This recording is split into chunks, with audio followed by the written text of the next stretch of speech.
Sébastien Ogier a donc remporté le rallye du Japon. Il est deuxième du championnat du monde. N'est-il donc pas le favori pour remporter le titre mondial au rallye d'Arabie Saoudite? La question paraît un petit peu étrange. Vous pouvez y répondre évidemment sur autohebdo.fr et dans les commentaires de la vidéo. La question paraît étrange, Mathieu, mais elle paraît presque évidente aussi. Elle n'est pas étrange parce que Sébastien Ogier, il a encore fait un truc d'extraterrestre, hein, si je puis dire, ce week-end.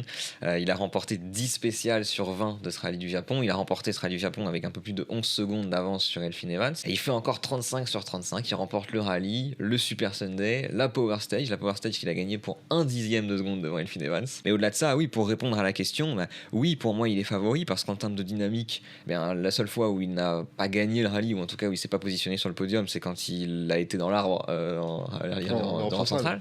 Mais à part ça, il a remporté le Chili avec un week-end parfait, il a remporté le Japon avec un week-end parfait. Puis en attendant, Elfyn Evans, qui est lui donc leader du championnat avec 3 points d'avance seulement, il a remporté 2 rallyes cette année, 2 rallyes auxquels Sébastien Ogier n'a pas participé, on le rappelle. Ce qui est embêtant du coup en début de saison. pour l'Arabie Saoudite. Voilà, donc disons que Elfyn Evans il est constant, il fait 4 fois deuxième quand même consécutivement, donc cette rigueur là, je trouve qu'il faut la souligner de la part du Gallois qui est toujours en lice mathématiquement, mais il l'a dit lui-même, il a félicité Sébastien Ogier à la fin, alors qu'il n'était encore pas arrivé sur cette Power Stage, mais il a dit Sébastien, évidemment, il a très bien piloté, il a été vraiment plus rapide, hein, c'était clairement ce que ça voulait dire.